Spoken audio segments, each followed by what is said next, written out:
scored 72 in the second half after 40-something in the first half. Did they change something? What happened to your defense in 72 minutes? Second half? Well, the boards were a big problem in the second half. Fouls were a problem in the second half. And, you allow a team to score with the clock stopped and don't do a good job with possession. And we had turnovers as well. So those are three pretty big factors.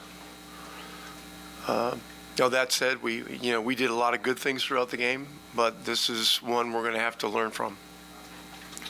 What was your vantage point on the big screen by Miles? Did you think it was clean? Yeah, I don't want to talk about the officiating. We're not expecting to get calls in here. It'd be nice if they laid off that one, but they didn't. So that's just the way it goes. I mean, we challenged it, they reviewed it, they got a bunch of people in New Jersey that agreed with them, so that's just the way it goes. So, we got to learn from that too. That's a timing play. Both guys are involved, so we'll have to execute that better next time. You mentioned the boards. Obviously, I think you only gave up 2 offensive rebounds in the first half. It seemed like clearly they executed that part well. What sort of flipped in the second, basically allowed them to get some seconds? Well, this is New York's pattern. As the game goes on, they get stronger with rebounding and they crash harder and harder. And so, we talked about it coming in.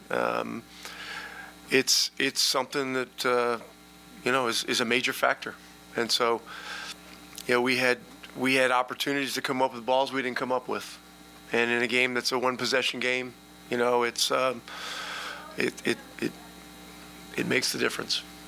Did you get an explanation on the kick ball that they called in the last minute? I didn't. I just watched the last 4 minutes. The angle that my feed had on it was a little bit distorted or covered, so I couldn't really see for sure. Aaron told me he hit his hand, but I don't know if it did or not. His leg moved a little bit, so they assumed it was a kick, but I don't know. I don't know that it was. I didn't even know that was not reviewable. Did you know that that's not reviewable? Yeah, we know it's not reviewable. There are only about 4 or 5 things that are reviewable. Rick, did you see that as a kind of a series of unfortunate events happening in the last minute there? Did you see that as a composure issue for you guys? Like, how did you feel those things happening? Well, there's so many events in an NBA game. I mean, there's always a sharp focus on the last minute, but there were things that happened with 5 or 6 minutes left that really hurt us. We had one play where one of our guys, took a wild run to try to gamble and steal the ball, and it turned into a 4-point play for them. And I think we had a 5-point lead at the time. And so, it's not just the last minute or two. All right, it's the whole game, the whole fourth quarter. And so this is great experience for our guys. It comes at a cost. It's no fun, but we're gonna have to learn some things for game 2. Coach, how did you feel about the pace that you guys got to after the first quarter? It was sort of seemed it was at their tempo. You guys, I think it was 31 on 23 possessions in the second. It seemed like you guys kind of got it going the way that you wanted.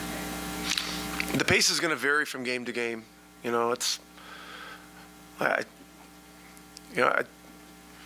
York is a team. They play fast at times too. So all that stuff will come out in the wash, I think. This was a relatively high-scoring game for a playoff game.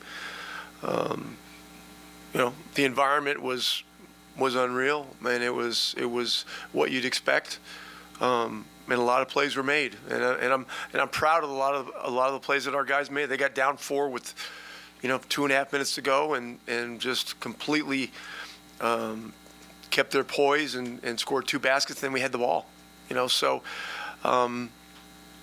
You can't overlook the good things that we did, but the things that were mistakes are things we'll need to learn from.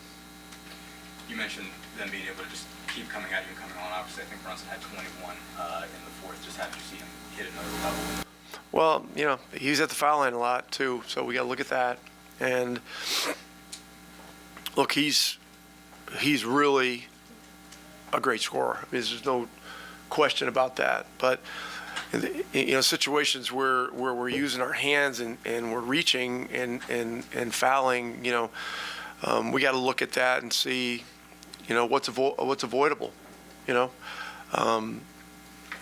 was one time when we really were in his shift helping, and then he kicks it to DiVincenzo for a 3. So, they have problems you got to deal with, and so we'll have to look at all that stuff. Thank you, guys. Appreciate it. It's going to be Miles and TJ.